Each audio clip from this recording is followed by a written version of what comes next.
The forum actually is at an end. We'll take a couple more questions, but then we have to disband. People are welcome to come up and talk to us afterwards.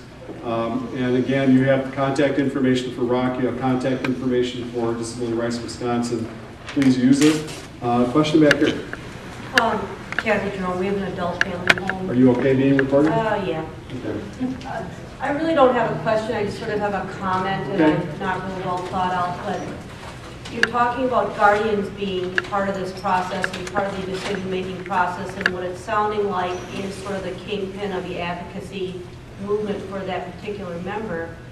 What if you have a member that doesn't have a guardian? And we have had that situation, and I know that as a provider, it's really not my concern to advocate for this person to get him a guardian, but I have been because we care. And it's taken over a year, which should be resolved the end of this month, but it's taken us over a year to try to push, you know, the social workers and all the cogs in the wheel to get this to happen. And many, many balls have been dropped in the process, and if it weren't for me being a pain in their hindquarters, it wouldn't have happened at all. And my concern is, as you're talking about rates and whatnot, this particular individual is developmentally disabled and cognitively disabled and is not in any way, shape, or form comprehending what's going on, nor can he advocate for himself. Right.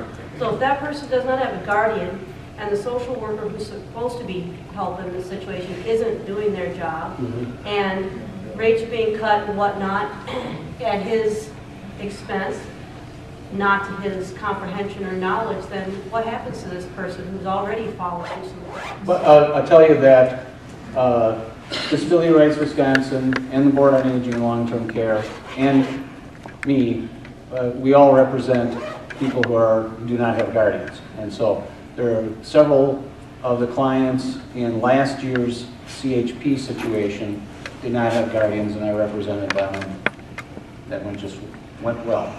So you as a provider can contact one of those three entities, either ROC's law office or DRW or Board of Aging and Long-Term Care, and describe that situation, and they can step up. Well, it should be, like I said, it should be getting resolved by the end of this month, but this poor guardian's going to be walking into this kind of blindsided. Well, and you hope that it doesn't take a class action lawsuit to do something like that, but that's, you know, if you get several individuals to be represented and then they're certified as a class, then you can act on behalf of the whole group. You hope that there's, you know, some wisdom within the Department of Health Services to try to put some order to the situation that's occurring up here. I mean, we had 150 people turn out to this meeting today or more. And that indicates that there's a problem that needs to be dealt with here. And it can't just be, you know, well, we're going to let the chips fall where they might, and, you know, we think we've got enough capacity to, if every residential provider decides that they can no longer serve an individual, well, we'll still find providers that are willing to take that person at any rate. Well, that's not going to work. It's not going to work because they're going to find themselves overwhelmed.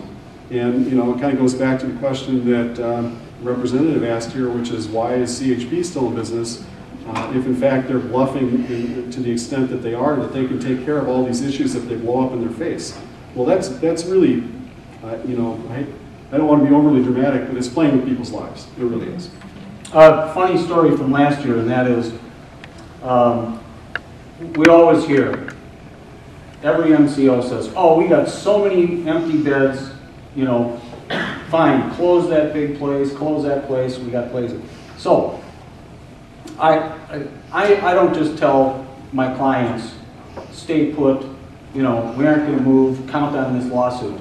I told them, look at alternatives. Who knows, maybe you want to move. Actually, a couple people did move because they said, fine, I'm happy to move. So, my clients, and it was a good-sized group, I can't tell you exactly what it was, are driving around, checking the same 5 beds. So it's not like there were zillions of beds they kept giving these same 5 group home beds and saying, go check this out. And then they stuck with the story, oh, we got lots of openings. Well, like beyond these 5? Because you've sent out notices of, because there's notices of discharges out on 40-some people. So. Well, one last question. Or comment. Being that we, she pays me a salary, and that puts her in a different tax bracket, wouldn't anybody here that would end up paying for respite, wouldn't they need a tax ID and everything else? Yeah, well, perhaps. I think you'd have to consult with the accountant to determine that, yeah. Okay, thank you all very much. We're happy that you're able to come, and if you have any specific questions, be sure to come out and talk to us.